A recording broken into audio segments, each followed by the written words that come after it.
Oyo Mushaks Music. Rigo Man Fire. It's a PTK. Mushaks One to them. Ndaisafunga kudaro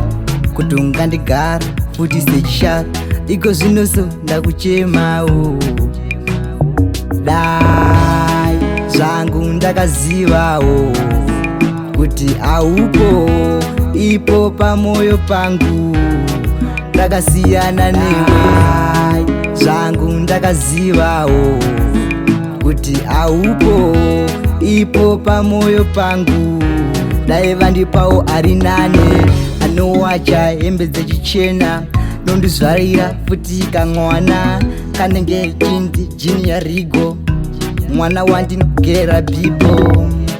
bati zvakufaya kwawoenda kwako wakugara wega wakuhura ini ndichifaya zvinhu zvangu adai ndakaziva kudhara ndakasiyana newewe iwe Medelini iwe mai vako vati ndawana mukwashawo kumba iwewe wechingondishushawo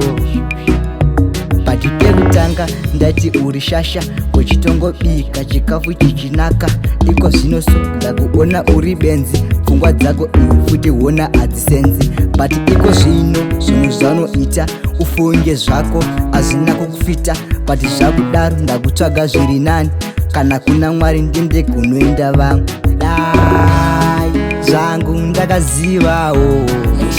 kuti aupo ipo pamoyo pangu ndakasiyana newe zvangu ndakazivawo kuti aupo ipo pamoyo pangu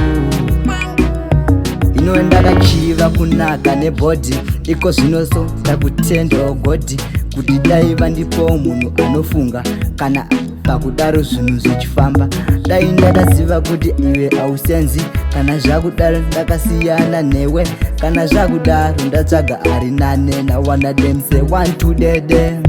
dai zvangu ndakazivawo kuti aupo ipo pamoyo pangu ndakasiyana newe zvangu ndakazivawo kuti aupo ipo pamoyo pangu ndakasiyana newe